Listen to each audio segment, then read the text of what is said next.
Hello and welcome to Talk Truth. My name is Corey Huntsberger. I've got my father, Alan Huntsberger, in the studio with me. Dad, we're going to start off with our foundational verse because we're going to need it after today's conversation. The earth and everything in it, the world and its inhabitants belong to the Lord. He's the creator, for he laid its foundation on the seas and established it on the river. Psalm 24, 1 and 2. That is where we start because there's a lot of craziness going on in the world right now. Right, Dad?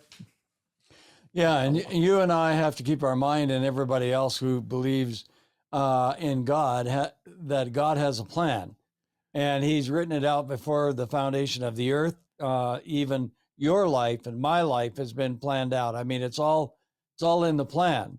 Now, obviously, we're supposed to be doing some things within that plan, and we need to make sure that we are. And so we have to really keep close to our Heavenly Father so that we understand that plan and what part we have in it. Yeah, it's good to remind people because you see the chaos, the rioting, all the stuff going on in the world right now, and you go, "This is part of God's plan." Yeah, well, it's called, God gave man freedom, Free will. and freedom. Yeah. He could choose what he wants to choose, and you're either going to choose one way and suffer one way, or choose the other and be blessed the other. So I mean, it just depends on what you choose. Well, I'm excited about our guest. We're going to have an incredible conversation. His name is Jeff Dornik. He is the founder and CEO of Pickaxe, and he hosts his own show called The Jeff Dornik Show. He's an author and an editor. Jeff has published and co-authored Church and State, How the Left Used the Church to Conquer America. I would love to get into that conversation. And Social Injustice, Exposing the False Gospel of the Social Justice Movement. He's also got a brand new book coming out, Following the Leader. I'm excited to have him on the show. Let's bring him on. Jeff, welcome to Talk Truth. Hey, thanks for having me on. Been looking forward to chatting with you guys. Well, thank you for being here. Why don't you go ahead and introduce yourself to our audience? This is the first time they're getting a chance to meet you. Tell us a little bit about yourself. Yeah, definitely. So I for the last probably 5 years or so, I've been hosting my own show called The Jeff Dornik Show, where I just kind of interview, different, mostly people in politics, but then some pastors, theologians, some different people in different industries and all that kind of stuff. And it makes it fun to kind of mix things up a little bit. But been honored to interview everybody from like Cash Patel, the General Flynn, to just a whole bunch of amazing people that have been on the show. Along with that, I started a podcast network called Freedom First Network, which we actually just rebranded now as Maverick Broadcasting Network. And we've got some amazing shows on there, including like Bob and Eric Save America. I've got a new show called Unsanctioned with Matt Couch. We're bringing on Alex Newman, some great guys that are coming on to the network as well. But really my baby right now is Pickaxe, which is my new social media platform. We built it out for like the last 2 years. It's out right now, web-based only. We're rolling out the app here in probably the next 6 to 8 weeks, and some really cool features, totally defending freedom of speech, and the whole deal, which we can kind of get into a little bit later. But it's been interesting I started off dealing with like theology, where I used to interview pastors and theologians, and then I kind of made the transition to politics, and then now I've made the transition to technology. So I'm kind of getting a little bit of everything now. So it's really interesting. Similar to what we're doing, right, Dad? I love it. Yeah. It's great because go ahead. Sorry. Well, I just wanted to let's get into a discussion a little bit about how did the left use the church to conquer America? Ooh.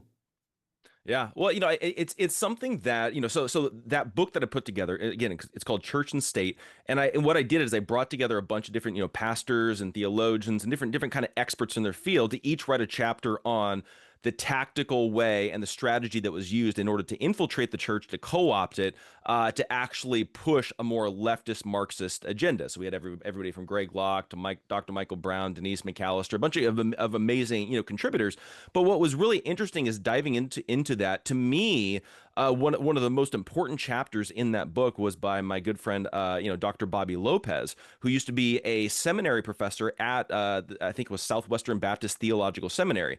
And one of the things that he talked about was how the left and George Soros and a lot of his leftist minions had actually infiltrated into the seminaries out here and co-opted them to where the very foundational places where you're sending pastors to be trained and then sending them out to, pastor churches and plant churches, they're getting this kind of leftist Marxist, theological training, even in what we consider to be conservative seminaries. And so what's ended up happening is then you start to see a lot of these pastors, and they're popping up, and you listen to their sermons, and it sounds like they just came from an AOC Bernie Sanders rally, as opposed to anything that resembles biblical Christianity. And so then what ended up happening is then all of a sudden a lot of these pastors kind of became activated when Donald Trump ran for president back in 2016, and then over the course of his presidency and ever since then, to where they started pushing a lot of these woke ideologies, things like Black Lives Matter, and this whole kind of white supremacy stuff, and we've got to take care of the illegal immigrants, we've got to do this, we've got to do that. They're pushing a political agenda, but tying it together with supposed biblical theology, or Christianese language, and taking verses out of context and all of that. But for the average layperson that may be sitting there in a lot of these churches, they don't have a lot of the same theological training that maybe these pastors do. So they start getting led astray, and they start hearing this rhetoric that you've got this non-Christian Donald Trump that's actually, anti-Christian, pushing anti-biblical messages, when in reality, a lot of the foundational principles of the Republican Party, now not in every circumstance, but a lot of the foundational principles are rooted in biblical Christianity.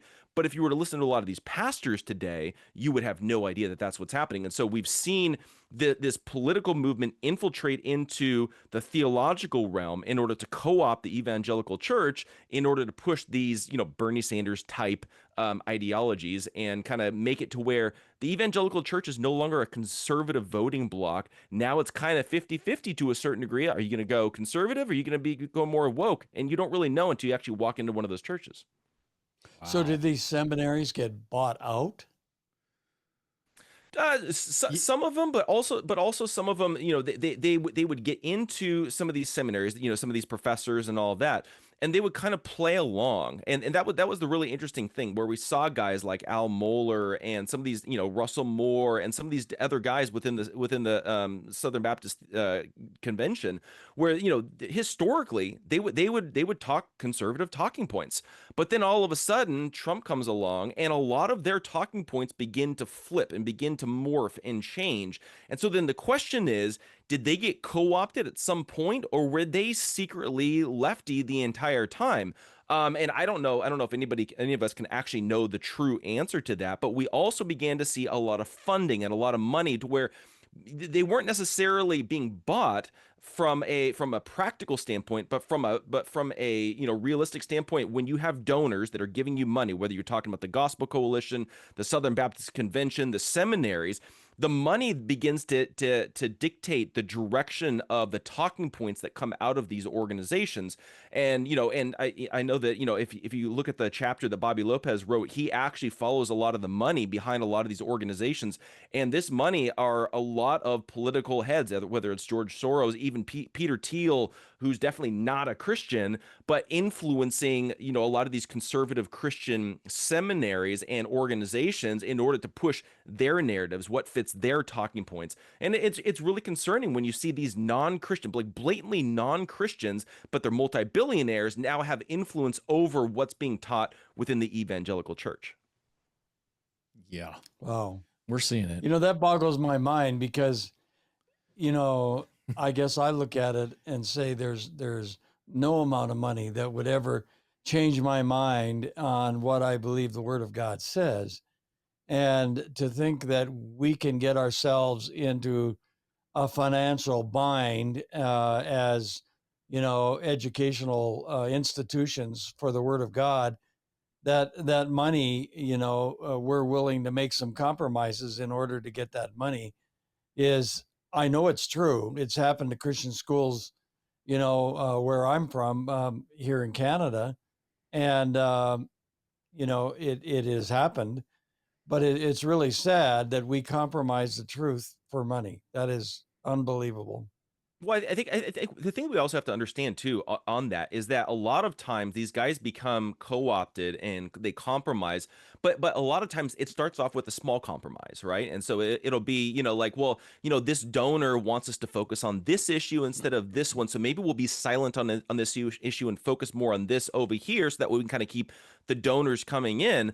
And it's oftentimes a very small compromise. It's just, okay, I'm going to be silent on this kind of controversial issue. I'm going to focus over here. But once you make that first compromise, then it's easier to make the slightly more sinister compromise, and then the slightly more sinister compromise, until all of a sudden you're full on compromised, corrupted by the money. But it's not like they're just coming in and saying, hey, we're going to give you $1 million if you start promoting Black Lives Matter. No, it started off with a small compromise, and then they built on top of that, built on top of that, built on top of that, until all of a sudden you start looking at these guys and you're like, okay, they are not recognizable from where they were before. And for us, from the outside looking in, it feels like a drastic change. But to them, it was a very slow, gradual process over years and years and years of compromise. And a lot of times the compromise in the beginning is, well, we want to be able to reach more people. We want to be able to reach more people. So if I stop talking about this issue, I can reach them with the gospel. But then you get 5 years, 10 years down the road, and you've made compromise after compromise. Now the entire thing is corrupted, and now what you're preaching, it doesn't even resemble the biblical gospel. And so that's an important thing I think for us to remember. It's easy on the outside looking in to see the compromise, and it feels extremely blatant. But to them, they all of a sudden, I think some of them get to a point and they're like, how did I get here? Yeah. Poisoning, it's like they say with a ship, you're just one knot off, man. And you're heading north. Over time, you're really off course, right? That's basically what you're saying. Yeah, exactly. Fascinating. Now, I definitely want to get back into that book and talk about that book, but you're in California right now, which is an interesting spot for you to be in, my friend, because there's a lot of action going on down there. Can you give us a little idea about the unrest? Is it real? Is it not real? Is it is mainstream media reporting the correct stuff? Or, what is happening down there? A lot of Are people chaos. buying it? Yeah, people out here in California are buying it because everybody's lefty. The vast majority of people out here watch mainstream media. They watch the news, and they see what's going on. They listen to the rhetoric of guys like Gavin Newsom and all that. And I think a lot of them buy it. I think when I'm talking to people, the vast majority of people, they're like, well, I don't like the violence, but also this was instigated by Donald Trump. Clearly, they're coming in and just trying to take the poor, innocent, illegal immigrants, that they're just trying to make a better life for themselves, and they're deporting 4-year-olds, and they're raiding Home Depot and all this kind of stuff, when that couldn't be further from the truth. But that's the propaganda. And because the vast majority of Americans don't pay attention to politics in the way that maybe you and I do, it's very easy for them to be led astray by short little clips and talking points and whatever is in the news and things like that. The thing, so that's where it's like we have to get down to the crux of what's really happening, what's the truth. So when you actually look at those videos of a lot of the violence that's happening in LA, which interestingly is now popping up in New York, Chicago, San Francisco, a lot of the other major cities, again, not organized at all, is the vast majority of the violence that's happening, you look at who's doing it. Very, very few of them are actually illegals. The vast majority of them are white, basically probably Antifa, that are out for hire to cause a ruckus.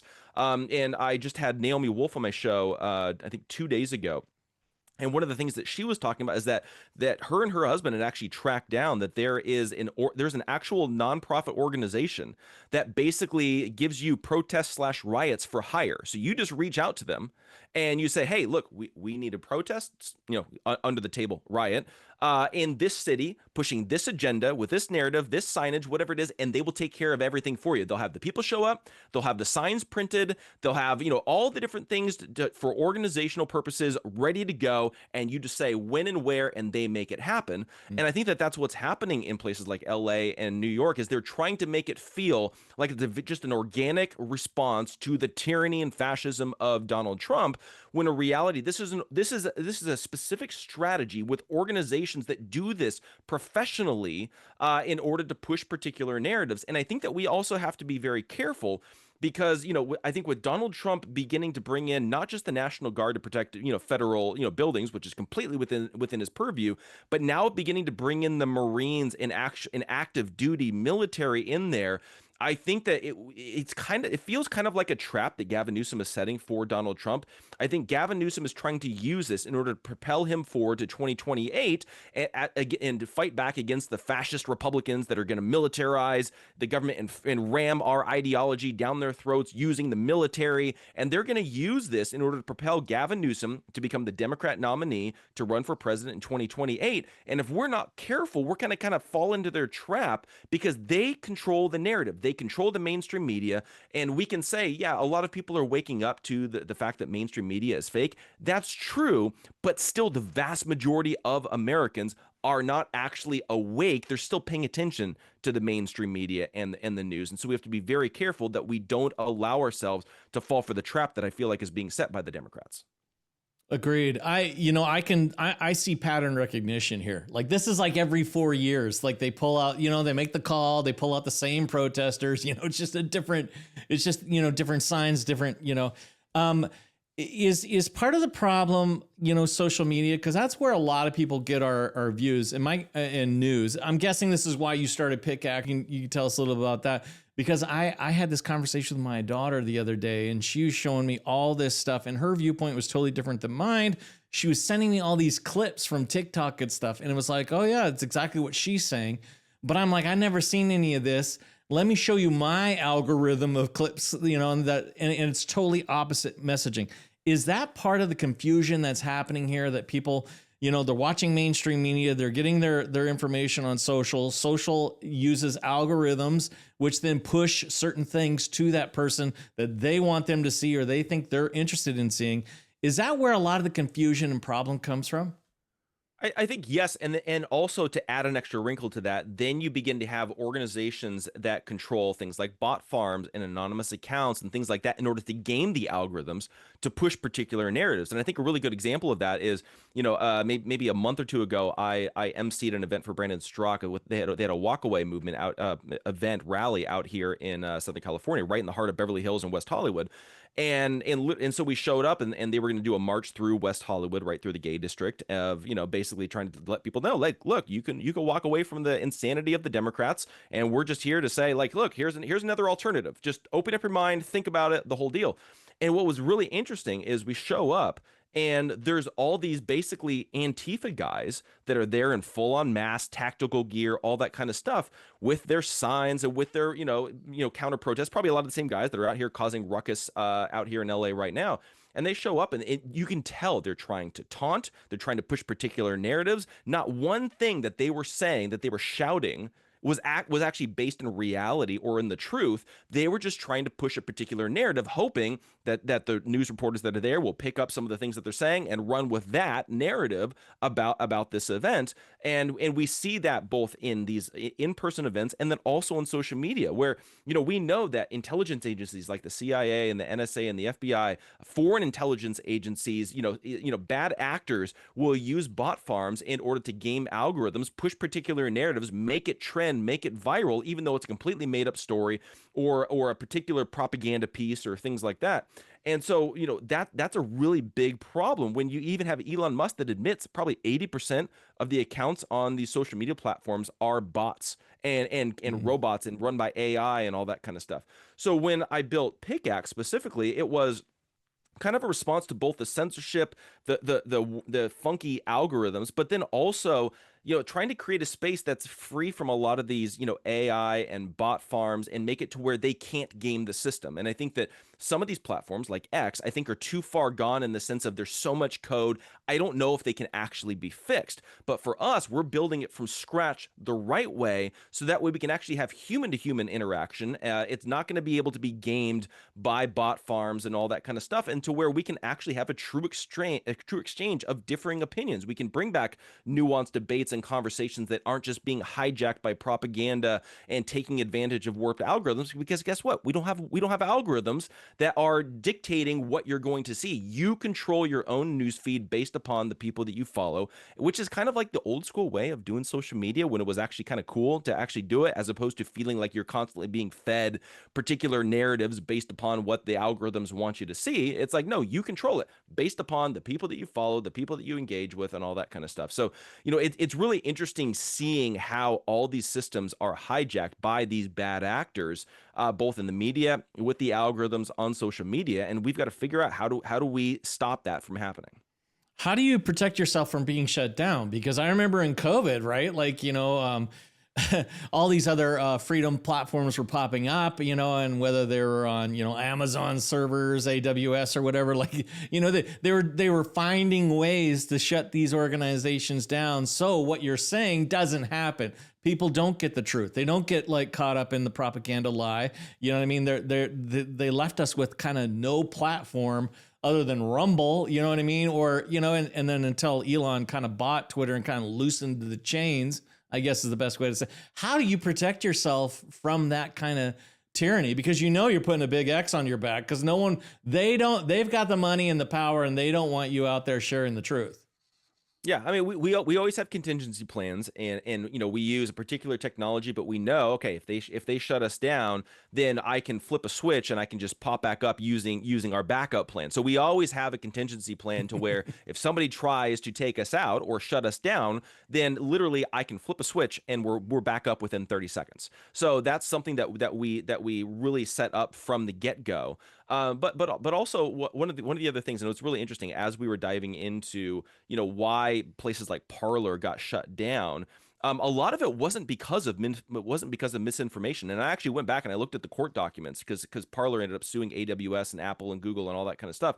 And I actually went back and looked at the court documents, and it was actually that Parler and the CEO actually, and from what I can tell, had a warped understanding of freedom of speech. So one of the things that they were actually doing is they were allowing violent threats against individuals, against the government, not just like, regular like political rhetoric, but actual violent threats and organization and things like that to go. And basically what ended up happening is the app stores went to them and said, like, dude, you guys cannot allow this kind of content on your platform. And it had nothing to do with misinformation or COVID or anything like that. It was a warped understanding of free speech. Now, on Pickaxe, there's certain speech that is not allowed. Things like violent threats, terrorist activity, pornography and sex and nudity is not allowed on the platform. There's certain things, you're not allowed to dox. There's certain things that you're not allowed to do. Why? Because it's illegal. It violates somebody else's rights when you start participating in that kind of language. That would be a violation of the law according to the Supreme Court, even according to the First Amendment and things along those lines. And so, that whereas Parler was not drawing that line in the sand. And that's why, from everything that I can tell, they were kicked off of these platforms, and they weren't actually permanently kicked off. They were said, look, if you can come up with a procedure or a process in order to make sure that we're not having terrorist activity happening on your platform, you can come back on and use it. So with us, we're taking those proper precautions, and a lot of the things that we're going to be able to weed out simply by our verification system. So if you look on platforms like Gab, where there's some awful stuff that's on there, KKK members, Nazis, like the whole deal, a lot of them are hiding behind anonymous accounts. They don't put their name on there. They don't put their face on there. It's just a random anonymous troll with like a Nazi sign as their profile picture. And you're just like, what the heck is going on here? So with us, we have a verification system to where really the only way that you'll ever be able to trend, you'll ever be recommended, really the only way that you're really going to be seen unless somebody intentionally goes and seeks you out is to be verified. That means that we know that you're an actual human being, and it's either your name that's on our account and matches your ID, or your pseudonym is like widely recognizable, or you're running a company or something like that. So when you know there's a blue check mark, that's an actual human being. But by doing that will weed out a lot of the really bad stuff you see on a lot of the other platforms, because they hide behind anonymous accounts and fake names and the whole deal. And so that way that they can protect us as a platform with both the App Store when we roll out with the app, as well as just having a better conversation where you're actually putting your name and your face to what you're saying, and you're going to face the ramifications of public public response by saying some awful, horrific things, which is, hey, free speech. You say something bad, other people respond. I don't have to get in the middle of it and say you're not allowed to say that on the platform. Does that make sense? Yeah. Well, I'm got one more. We got like 60 seconds. Difference between you and True Social, because I think they wanted True Social to kind of be that, and then it just never really kind of took off, and I don't understand that. I'm excited about Pickaxe. I want people to go to it, but tell me why is yours different than True Social? Yeah, so what the difference between us is and Truth Social. Truth Social, it's very difficult to like monetize on the platform. They also do censorship. They hired an AI company from Silicon Valley to do their content moderation, Ah, which saw Dr. Tenpenny actually get banned from the platform for a oh, period of time right. and all of that. So but with us as well, we have a revenue share model for content creators where we're rolling out an email newsletter feature that will allow you to send emails to your subscribers as well as some additional monetization tools with that. We're actually the only social media platform that's fully integrating with Rumble, not only just on the website, but also within the app as well. Nobody else is doing that to where you post a video from Rumble, it's playable in the newsfeed as if it's native to the platform. And we're going to be rolling out a new feature which allows you to connect your Rumble channel to Pickaxe, and it'll automatically post on Pickaxe whenever you go live or whenever you post it, and it's watchable right there in the newsfeed. So we're doing a lot of really cool, innovative things to give Nice. you more direct access to your audience. Whereas I think platforms like True Social, they're great if you're already a big name person like Charlie Kirk or Donald Trump, or you have a big network like News Nation or whatever it is. But we're trying to help the everyday person get their voice back. And so it's just a different mentality, I think, when it comes to the difference between truth and what we're doing. Awesome. Jeff, where do they find it? How do they sign up? Yeah, go to pickaxe.com, pickax.com. You guys can sign up right now. Get on the web version right now. The app is going to be rolling out within 6 to 8 weeks. I'm making a big announcement coming up on the 4th of July where we can all begin to declare our independence from big tech. So make sure you guys stay tuned for that one. Love it. Thank you so much for being on the show. We're definitely going to have you back. Congratulations on the new book that's coming out, Following the Leader. We're going to have you back, talk about that one as well. Thank you, Jeff. Well, that was an interesting conversation, huh, Dad? Yeah, it was. Whoa. It's good. You know, I just have to say to the people that support this show, thank you for your faithfulness that we can bring these kinds of conversations out on television that, Dad, who's having these talks? Anybody? You know? Not that I know. Yeah. How blessed are we to be able to do this every single day, to find new people, have the conversation, and not only speak truth and give other perspectives, but Jesus being in the center of it all. If you'd like a free booklet called The Living Stone, you can have it. We're going to send it to you. The Living Stone, A Journey of Transformation. All you got to do is go to our website, gotalktruth.com, click on resources, fill out the form. We'll send one to you in the mail. Great information in there. Dad, why do they need this book? Why now? Because you have to develop a relationship with Jesus Christ. Otherwise, you'll go down the trails that our guest was just talking about, where you'll get Compromise. You'll get hooked in something that's really not the genuine.